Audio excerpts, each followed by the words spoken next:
On May 9th, the IMF disbursed aid to Pakistan. This followed the completion of the first review of Pakistan's 37-month, $7 billion bailout approved in September 2024. The IMF acknowledged progress in stabilizing the economy. However, the fund has now imposed 11 new structural benchmarks that must be met before the next review in September. Now, according to Express Tribune, these include mandatory parliamentary approval of the next budget in line with IMF targets, timely notifications of power and gas tariff hikes, and legalization of the captive power levy. The objective, says the IMF, is to keep energy pricing at cost recovery levels and reduce fiscal imbalances.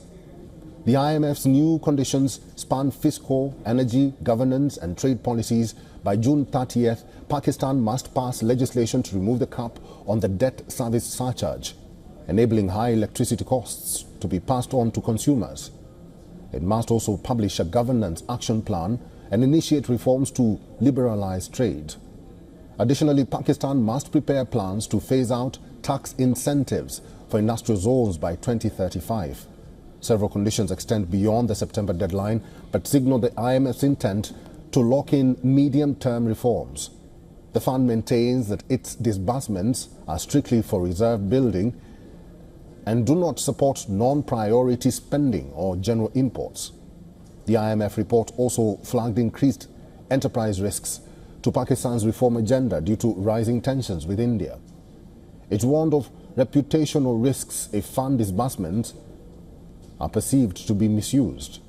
The statement came after India's defense minister called IMF aid to Pakistan no less than terror funding, urging a re-evaluation of support.